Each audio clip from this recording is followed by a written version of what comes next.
right. Hey guys, for those of you who don't know me, I'm a senior at South Forsyth High School, and my name is also Lucas. I'm probably the less cool Lucas around these parts, but I hope my message can be, thanks man. I hope my message can be just as cool as any of Lucas's messages, and I know they're great. So today I want to talk to you guys about service. And no, I don't mean the service that you get on your cell phone or don't get if you have T-Mobile. I mean the service that should incorporate all of our lives as Christians. And that means helping others, serving others. Because being a Christian means following in Jesus' footsteps. And serving others is one way to do that. Now, I'm throwing around this word out there, service, and I'm not sure you guys know what that means yet. So I'm going to ask for someone to answer from the crowd what does service mean? What's the definition of service? Doing something without what? Getting paid? Okay. You can do that. Yes, Dylan, what do you think service is? Oh, coffee shop's good one. Yes. Mac, what do you think?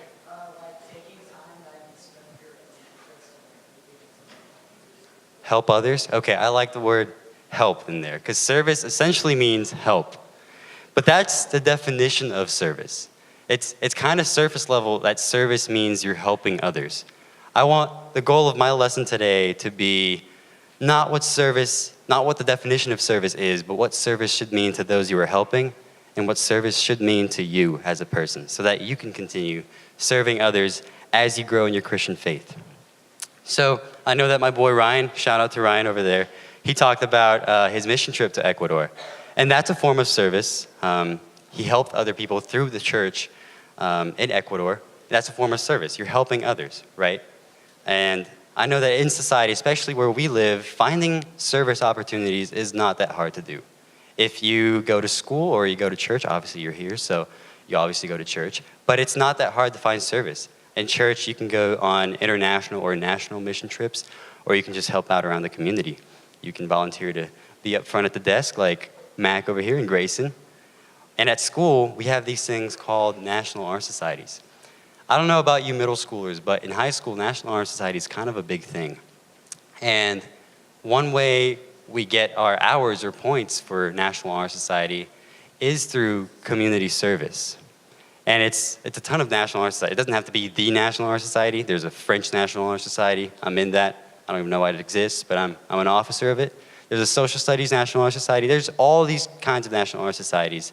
And how you get points, how you get recognized, your identity within those is your service. Now, that's not a bad thing per se. I mean, if you're helping around your community, that's really good. I can't complain. None of us can complain, really. But I feel like these things that we do, the pressure that's put on us to, let's say, look good for college applications. I know us seniors, we had to write college applications this year, and it was tough because colleges not only care about your grades, they care about your SAT and ACT scores, and then they look at who you are based on what you do with your extra time. So all of your extracurriculars, all that you contribute to your community is measured by these colleges.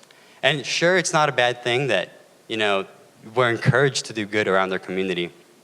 But I feel like the reasons that we are often involved in service can be a little twisted. Because, well, if I want to get into a good college, I better have a ton of service hours. I better be a member of all the National Honor Societies. And I feel like it's a good thing that you're serving, but like I said, that's only scratching the surface of what service should actually mean to you. So, we're encouraged to do good things, but for the wrong reasons. Now, I want to take a look at Philippians 2, which talks about humble service. Can you put that up on screen, please? So, Philippians 2, verses 8 through 9. It says, Christ was humble. He obeyed God and even died on the cross. Then God gave Christ the highest place and honored his name above all others. Let's take a closer look at that. The first three words, Christ was humble. Now, as Christians, this is not a trick question, but I still want people from the crowd to answer. As Christians, who do we follow? Christ. Very good. Not that hard. So, looking at the first 3 words, it says, Christ was humble. Now, if we follow Christ, what are we supposed to be doing based on that verse? Very good. Now let's continue on. He obeyed God and even died on the cross. Then God gave Christ the highest place and honored his name above all others. Y'all, I love this verse because not only does it remind us that to follow Christ, we have to be humble, but it sort of puts into context that through service, we can all be leaders. I know Lucas and Andrew talked about leadership earlier in the year, and service is a wonderful way to show your leadership. But this verse reminds me that although we can all be leaders, a true leader knows that he is a follower of Jesus Christ. And so through following Jesus Christ, we can indulge ourselves in service, but humbly. And why do I emphasize the word humbly? I have a personal story I'm going to tell you guys about that it's kind of hard for me to talk about because I'm a little emotional about it. But let's just say before this specific event in my life came up, I was doing service just for getting the credit for it, really, to sort of alter my outside appearance to other people and, like I said, to colleges, national honor societies. But then my senior year, so this year of high school, an event came up that would change my outview on service forever. And so the story begins my junior year, last year. My school has a class called Peer Facilitation. It's kind of a secret class. You can't see it when you're signing up for courses, but if you're involved in the special needs club at my school called Junior Civitan, it's an option that they give you. And basically what it is you sign up for that class, and it becomes one of our 7 periods, and you're put in a classroom environment with the special needs kids. So last year I had it 2nd period, and that was their math time, so I helped them count money or really just there for their breaks, just to be their buddy. And I fell in love with that. I was a timid kid. I didn't really know how to talk to them. But that sort of gave me the confidence to grow into who I am today. And so I took peer facilitation again this year.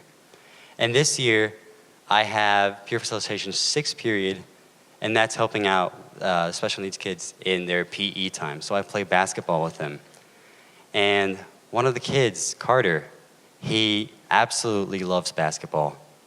And so the story begins with my principal, Miss Wilson. She knew the coordinators of an organization called Dream on 3.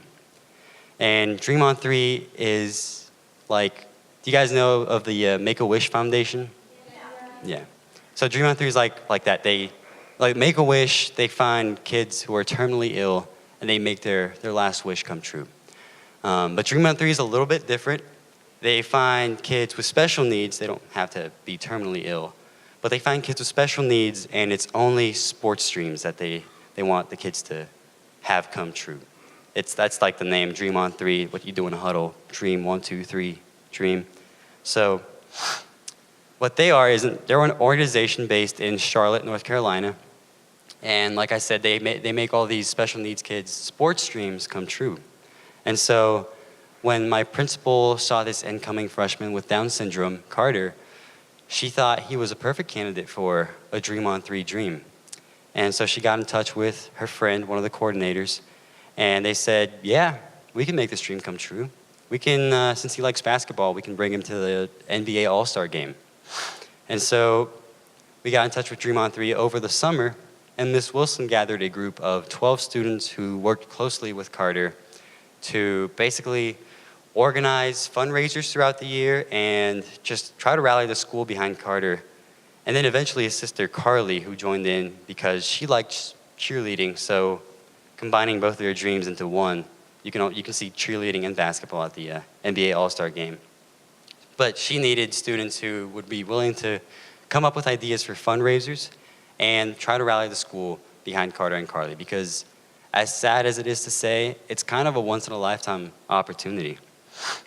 But anyways, I felt really humbled to be one of the 12 students, especially because Carter was a freshman, incoming freshman, so no one really knew him.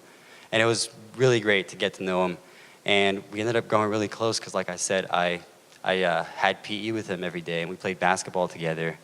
And it's kind of funny now that I mention it. Carter came from Lakeside Middle School, and there he was actually an assistant basketball coach for the team. So it's funny because when we were trying to come up with the idea for the dream, we didn't know it was going to be the NBA All-Star Game. So when we were trying to come up with the idea, we used to ask Carter, "What's your favorite team?" And he never said something like the Lakers. He would always say Lakeside Lions, and then just continue on with his day. So I thought that was kind of cute. But like I said, he was the perfect candidate for Dream on 3 because of his love for basketball. And he was really good at basketball too. He still is. So what the 12 students, including me, did was we settled for a student versus faculty basketball game at our school. And the catch for this was we made the game $5, but you got to miss out on your third period and watch your favorite teachers go out against students. And then we also had a little slam dunk for Carter because he deserved the attention for it. So I have a little video of that event, and I want to show you guys that.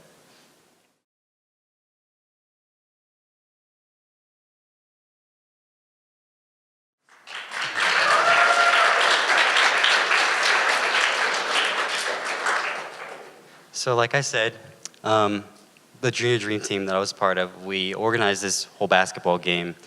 We designed these awesome t-shirts for Carter and Carly and supported them. We sold them for $10, and a lot of people ended up buying them, which was pretty cool. But what I wanted you guys to see in that video was that moment that Carter gave me that hug. That's when the whole school just blew up because they knew that Carter would be going to the NBA All-Star Game. And that specific moment, when Carter turns around and he finds me there and he gives me that hug, that just made my heart so filled with joy that I can't describe the feeling of knowing that I helped serve Carter and I helped make his dreams come true, no matter how small or how big you think it is. For Carter, having the whole school rally around him and having them support him and making his dream and his sister's dream come true was such a humbling feeling really. And I feel like for people who only involve themselves in service to look good for their outward appearances or just for college, they don't really get that feeling that I got. Because at that specific moment, my heart was about to explode and I was about to cry. I didn't know what to do. And so I feel like that feeling is what will attract me to continue living a life full of service. To still serve humbly, but still getting the most out of it. Because when you serve humbly, sure, you serve others, but you're also serving yourself. Because I can tell you right now, this meant so much to Carter and Carly, but for me, it's going to stick with me for the rest of my life. And I hope that can be a motivation for all of us as young teenagers about to go to college, about to face the world, to always remember that humble service and serving selflessly like Jesus Christ will always have big outcomes. Thank you.